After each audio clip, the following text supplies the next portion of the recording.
we are starting with chapter number 7. बेटे ये जो चैप्टर नंबर 7 है ये ऑर्गेनिक केमिस्ट्री का पहला चैप्टर है। यहां से ऑर्गेनिक केमिस्ट्री का आगाज होता है और इस चैप्टर का टाइटल है fundamental principles of organic chemistry. हम सबसे पहले इसका हिस्टोरिकल बैकग्राउंड देखेंगे ऑर्गेनिक केमिस्ट्री का, उसके बाद फिर इसको ऑर्गेनिक केमिस्ट्री और ऑर्गेनिक कंपाउंड्स को डिफाइन करेंगे। पहले डेफिनेशन देंगे हम ओल्ड ट्रेडिशनल, उसके बाद आएंगे हम मॉडर्न डेफिनेशन की तरफ।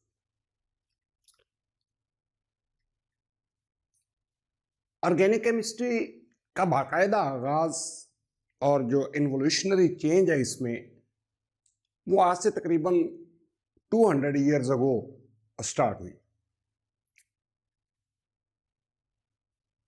1828 में। इससे पहले ऑर्गेनिक केमिस्ट्री जो है वो केमिस्ट्री की एक बिल्कुल लिमिटेड और नेग्लेक्टेड क्लास जो है वो कंसिडर होती थी। कोई खास तवज्जो इस पे नहीं दी जाती थी। बेटे ये जो लफ्ज ऑर्गेनिक है, this is derived from organ. Organ mean the part of living body. जैसे सेल्स हैं लिविंग बॉडी के, वो मिलते हैं तो टिश्यू बनते हैं, टिश्यूज मिलते हैं तो फिर ऑर्गन बनता है। Heart is organ, liver organ, इसी तरह जो प्लांट्स हैं स्टेम ऑर्गन है, लीव्स ऑर्गन है। तो ऑर्गेनिक जो है ये ऑर्गन से ड्राइव्ड है। ऑर्गेनिक कंपाउंड्स के बारे में ये कहा जाता था कि ये ऐसे कंपाउंड हैं जिनके लिए इन्फ्लुएंस ऑफ ऑर्गन का होना जरूरी है। और अगर हम इसको ज्यादा आसान करें तो बात कुछ यूं बनती है कि सिर्फ उन्हीं कंपाउंड्स को ऑर्गेनिक कहा जाता था which were synthesized within the body of living organisms, जो लिविंग ऑर्गेनिजम्स की बॉडी में प्रोड्यूस होते थे। उन लोगों का ख्याल था, उन लोगों का बिलीफ था, फर्म बिलीफ था कि organic compounds are only synthesised in the body of living organisms. We cannot prepare them in laboratory. Organic compounds को हम सिर्फ और सिर्फ लिविंग ऑर्गेनिज्म से हासिल कर सकते हैं, इनको खुद बैठ के लेबोरेटरी में प्रिपेयर नहीं किया जा सकता। और इसको उन्होंने बाकायदा एक थ्योरी का नाम दे रखा था और उसे कहते थे vital force theory. Vital force theory. वो कहते थे कि लिविंग ऑर्गेनिजम्स के अंदर एक फोर्स है जिसे वो वाइटल फोर्स का नाम देते थे। ये फोर्स रिस्पॉन्सिबल है for the production of organic compounds. ये फोर्स है जिसकी वजह से ऑर्गेनिक कंपाउंड्स जो हैं वो बनते हैं। और चूंकि ये फोर्स लिविंग ऑर्गेनिजम्स में है, इसलिए सिर्फ लिविंग ऑर्गेनिजम्स ही रिस्पॉन्सिबल है for the production of organic compounds. ये थी वाइटल फोर्स थ्योरी। अगर आपसे कोई पूछे कि वाइटल फोर्स थ्योरी क्या है, तो आप सिंपली उसको ये कहेंगे, no organic compound can be prepared in laboratory, organic compounds can be synthesised only within the body of living organism. This is vital force theory. लेकिन फिर 1828 आया। 1828 में एक जर्मन केमिस्ट था फ्रेडरिक वुलर।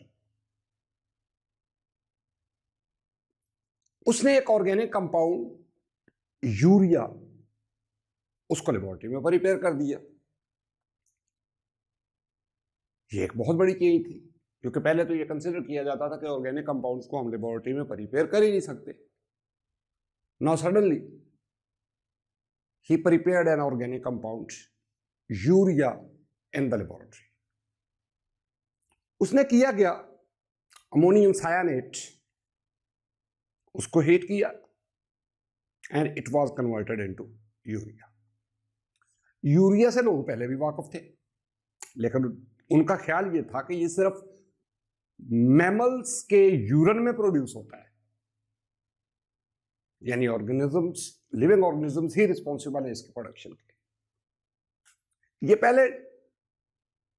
पहला टाइम था, यानी फर्स्ट टाइम ये हुआ कि एक ऑर्गेनिक कंपाउंड जो है उसको लेबोरेटरी में प्रिपेयर कर दिया फ्रेडरिक वूलर ने। अब इस एक कंपाउंड के लेबोरेटरी में प्रिपेयर होने से हुआ ये कि vital force theory was discarded.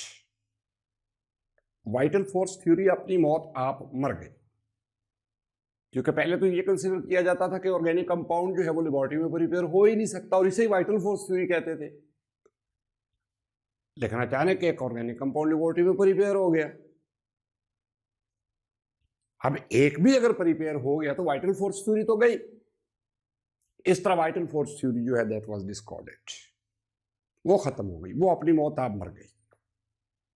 यूं लोगों ने सोचना शुरू किया कि अगर एक ऑर्गेनिक कंपाउंड को हम लेबोरेटरी में प्रिपेयर कर सकते हैं तो why the others can not be, दूसरों को क्यों नहीं प्रिपेयर कर सकते। लिहाजा कोशिश शुरू हुई कि और ऑर्गेनिक कंपाउंड्स को लेबोरेटरी में प्रिपेयर किया जाए, और उसका नतीजा पता क्या है। आज इस वक्त कहा जाता है we are living in the society of organic compounds.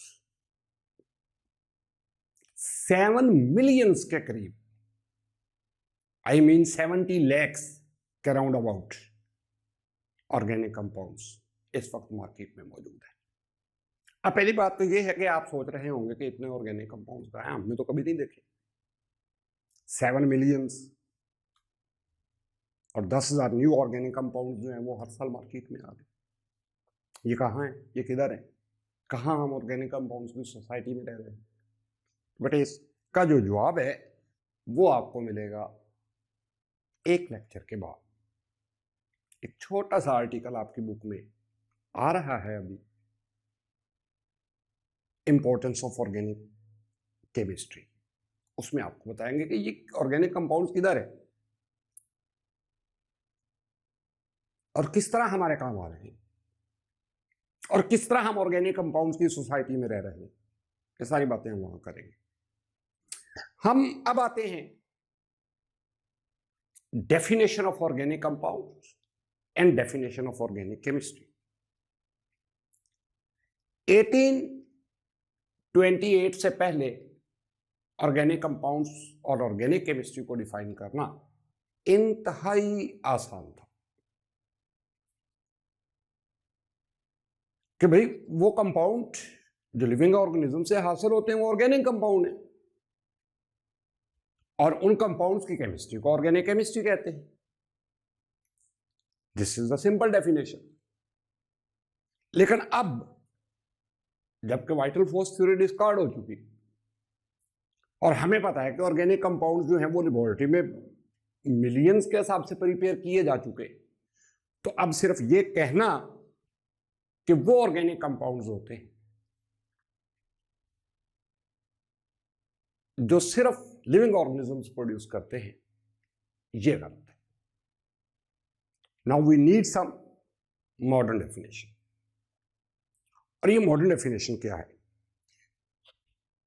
Modern definition बताने से पहले मैं आपको बता दूं कि आप किसी भी ऑर्गेनिक कंपाउंड को पकड़ लें, उसकी केमिकल डिग्रेडेशन करें, उसको तोड़े फोड़े, उसको डिकम्पोज करें, तो आप देखेंगे कि तमाम ऑर्गेनिक कंपाउंड्स में एक चीज कॉमन है, और वो चीज है कार्बन। हर ऑर्गेनिक कंपाउंड्स में कार्बन जरूर होता है। कभी भी कोई ऑर्गेनिक कंपाउंड कार्बन के बगैर आपको नहीं मिलेगा। यानी carbon is the basic constructural unit of organic compounds। हमने एक दीवार बनानी है, हमें एक ईंट की जरूरत है। हमने एक लिविंग ऑर्गेनिज्म बनाना है, हमें एक सेल की जरूरत है। हमने ऑर्गेनिक कंपाउंड बनाना है तो हमें कार्बन की जरूरत है। कार्बन के बगैर ऑर्गेनिक कंपाउंड का तस्वर ही नहीं है। कार्बन के बाद जो दूसरा सबसे ज्यादा एलिमेंट ऑर्गेनिक कंपाउंड में पाया जाता है वो हाइड्रोजन है। कार्बन और हाइड्रोजन से मिलने वाली जो ब्रांच है ऑर्गेनिक कंपाउंड्स की उसको हम हाइड्रोकार्बन कहते हैं। अब मैं इसको दो डेफिनेशंस देने जा रहा हूं मॉडर्न वे में। नंबर वन आप यूं कह सकते हैं, the compounds which contain carbon as an essential elements are called organic compounds। जिनमें कार्बन एक essential element के तौर पे मौजूद है उनको हम organic compound कहते हैं। And the chemistry of such compounds is called organic chemistry। Number two, एक और भी तरीका है इसको डिफाइन करने का। सबसे बड़ी और मेजर ब्रांच मैंने अभी आपको बताया कि ऑर्गेनिक कंपाउंड्स की हाइड्रोकार्बन है। तो हाइड्रोकार्बन्स की केमिस्ट्री को हम ऑर्गेनिक कंपाउंड्स कहते हैं या फिर हाइड्रोकार्बन्स के डेरिवेटिव्स को ऑर्गेनिक कंपाउंड्स कहते हैं। अगर आप हाइड्रोकार्बन में से हाइड्रोजन को हटा के उसकी जगह कोई दूसरा एलिमेंट लगा देते हैं तो वो डेरिवेटिव बन गया, वो ऑर्गेनिक कंपाउंड का डेरिवेटिव है। हाइड्रोकार्बन्स और उसके साथ साथ derivatives of hydrocarbons, they are called organic compounds, and chemistry of hydrocarbons and their derivative is called organic chemistry। ये है modern definition of organic chemistry and organic compounds. तमाम compounds जिनमें कार्बन होता है जरूरी नहीं है कि वो ऑर्गेनिक हो, लेकिन हर ऑर्गेनिक कंपाउंड में कार्बन का होना जरूरी है। कुछ कंपाउंड ऐसे भी हैं जिनमें कार्बन तो है लेकिन हम उनको ऑर्गेनिक कंपाउंड्स में नहीं रखते। फॉर एग्जांपल्स कार्बोनेट्स, जिस तरह सोडियम कार्बोनेट है, पोटाशियम कार्बोनेट है, अमोनियम कार्बोनेट है, मैग्नीशियम कार्बोनेट है, बाइकार्बोनेट्स जिस तरह सोडियम बाइकार्बोनेट है, पोटाशियम बाइकार्बोनेट है,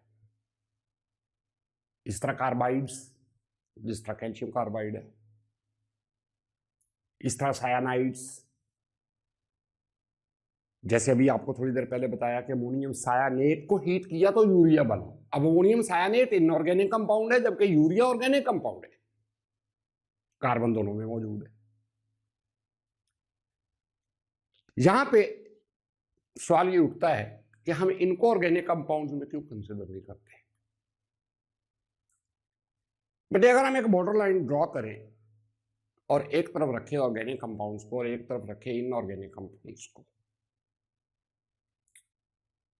और उनके प्रॉपर्टीज को स्टडी करें, उनके कैरेक्टरिस्टिक्स को स्टडी करें, उनके नेचर ऑफ बॉन्डिंग को स्टडी करें, उनके मोड ऑफ प्रिपरेशन को स्टडी करें, तो ये वो कंपाउंड है जिनका अभी मैंने आपको बताया, कार्बोनेट, बाइकार्बोनेट्स, कार्बाइड्स एटसेट्रा, इनका कोई एक कैरेक्टरिस्टिक भी ऐसा नहीं है जो ऑर्गेनिक कंपाउंड से रिजेंबल करे। इनके तमाम कैरेक्टरिस्टिक्स जो हैं वो इनऑर्गेनिक कंपाउंड से रिजेंबल करते हैं, बल्कि इनका जो बेसिक ओरिजिन है वो भी लिविंग ऑर्गेनिज्म नहीं है। हालांकि ऑर्गेनिक कंपाउंड कोई भी हो, अगर आप उसका बैकग्राउंड देखेंगे तो वो किसी ना किसी तरह आज भी लिविंग ऑर्गेनिज्म के साथ जाके मिलता है, इनका नहीं मिलता। इसलिए हम मजबूर हैं इनको इनऑर्गेनिक केमिस्ट्री में स्टडी करने में।